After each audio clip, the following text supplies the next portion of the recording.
Media Bias headline tracker for December 23rd. We're covering Tesla and the topic of lithium. Slow news week. We're getting awfully close to Christmas and everybody's going home. At least the reputable people, at least you hope they're reputable. Sometimes they aren't. Tesla recalls over 120,000. Recall. This is going to be dominating. This is going to be the one that's pulling down the index the most. Cybertruck manufacturing is a disaster, Tesla insiders say. And Austin, we have a problem. This one we covered yesterday, and this one is the same thing. If we go look at it, we'll see that the whole thing boils down to the allegations made by Reuters, saying that. And again, the flaw with the article was that they assumed, they looked at the ramp from 0 to 10 million, 10 million to 20 million, and didn't realize that this is the beginning of an S-curve. They didn't acknowledge that more equipment has been loaded in and that additional lines are now running and being, and more are being tooled and configured as we speak.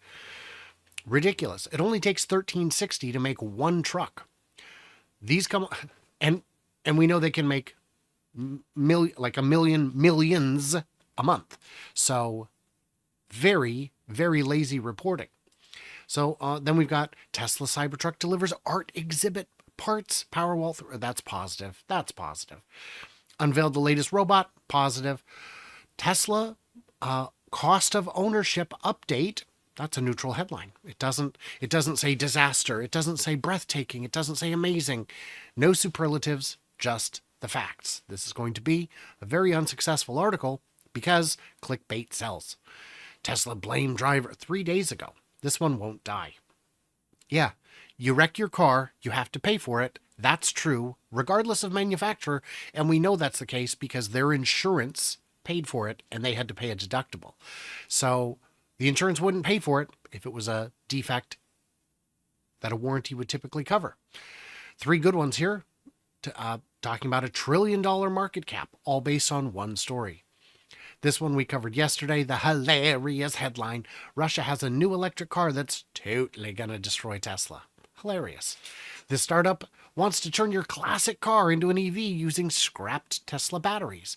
This isn't new as a concept. I've interviewed a number of companies that do this precisely already. It's great, and it's positive. Tesla hiring Nordic policy expert, positive, as WWE-like standoff with unions intensifies, negative. So I gave it a neutral rating. Come on. It's great. They should be doing this. This should be a positive headline until you come in with this nonsense. Are you keyword stuffing, CNBC?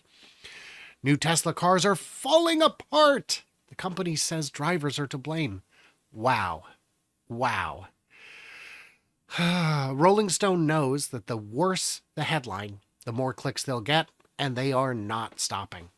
Tesla's building a new store in South Burlington. Great. Cybertruck deliveries hostage to battery production hell.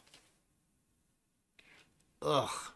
Reuters used to be reputable, and then they introduced a paywall, and now it's all about them clicks, baby. Tesla recalls over doors. Very old news, but a brand new headline showing off the Cybertruck drag racing against a slower Porsche while towing the same Porsche. Battery production hell. One EV stock. Forget Tesla. One EV stock that could make you rich. If you follow all of Motley Fool's advice, you will not be rich. The person who will get rich is whoever it is that you pay to make your trades. And don't think that a free trade is still free. It's not. They're making money one way or another. And the way I think they do it is by, when you put in the price, they buy it at a slightly different price and pocket the difference. Tesla hackers weigh in on Netflix's Leave the World Behind.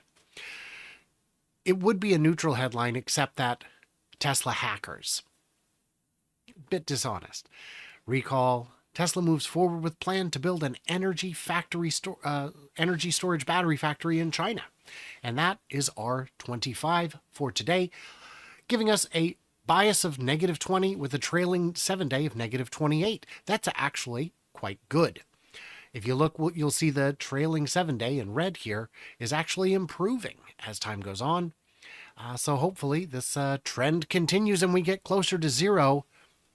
But when they're making stuff up to be angry about, to get you angry about, I have limited confidence that that is a thing that can happen. College students on break saves dog from fire caused by lithium-ion batteries. So we're just talking about lithium as a topic. Anything lithium that comes up for lithium. Now there's medication, there's a song. Lithium can be a bunch of things. It's just an element. But somehow, today at least, every single headline is about batteries. And this is just telling you, ooh, batteries are dangerous. And if you look at the story, you have to get pretty far down to find out that it was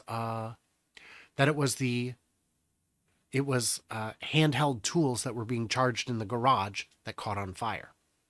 Now, why are we not seeing the negative stories today about lithium are all about fire? All about fire. Why aren't we seeing all the dangers of splody juice? You know, dyno burners and their fuel of choice, fossil fuel, is famously combustible. It's got combustion in the name of the drivetrain, internal combustion engine. When the combustion gets to the outside, you have a problem. But nope, it's all about that. Core Lithium considers halt to mining near Darwin as lithium market deteriorates. Yeah, the prices have come down. The speculators have stepped back and lost some money, I hope. But lithium prices, if it costs more to mine than you're able to sell it for, you have to slow your operations. It's pretty basic math. Lithium battery warning can cause fire. Dangers of lithium ion batteries this giving season. What kind of batteries would you like to have? Because, come on, how to make sure your lithium batteries don't catch fire? For the love of God.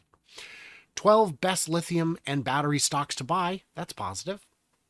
Charging lithium-ion batteries sparked Maryland house fire.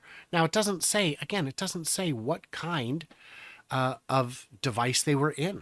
It was power tools. Fire at GM. And by the way, it doesn't say what brand. Nowhere could I find the brand. Fire at GM flagship Factory Zero EV plant highlights dangers of lithium-ion batteries. Ultra-thin lithium strips show great promise as an anode. Positive. Family without home, same story. TUC raises questions with lithium lease agreement in Ghana. Negative. Separating fact from fiction. Positive. They balanced out.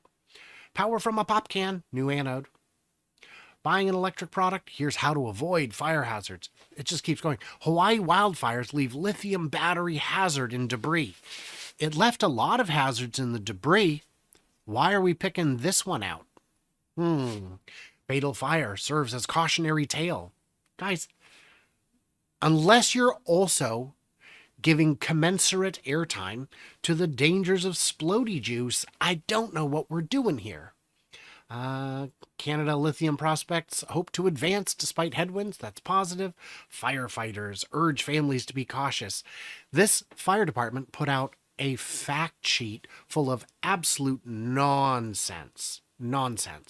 And so I hope that fact checkers reach out to this fire department directly and share with them the actual reality.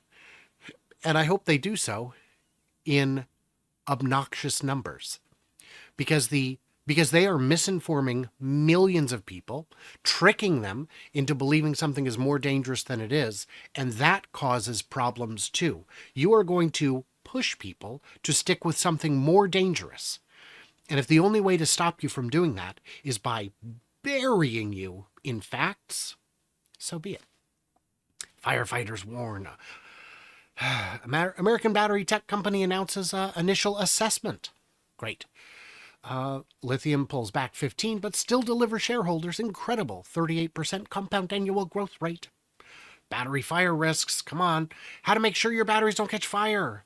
Fatal fire serves as cautionary tale. And lastly, Sugma Lithium provides update on final stage of strategic review. That's a positive one. giving us some interesting numbers. They're down. Last week they were at 0. This week they're at negative 36 for a week-over-week change of negative 36. So that puts them, this purple line went from 0 to negative 36. Not that huge of a shift for a full week. Interesting nonetheless, but giving them the lowest score of anyone for the week. We will be revisiting GM tomorrow. Tomorrow? Yeah, GM and Ford tomorrow to see how they fare. Maybe that'll be my public video for the week, because it'll be interesting to see if GM can pull itself out of the basement. So not much headlines going on, but here we are. What did I miss? What did I misunderstand? All that good stuff. And I asked yesterday, but should we remove Neuralink from consideration? I got one comment saying maybe move it to monthly, and that's a fine idea. What should we replace it with? Nothing political, just tech or car or something like that. Stay tuned, stay juicy, all that good stuff. And if I don't hear from you before then, Merry Christmas, one and all.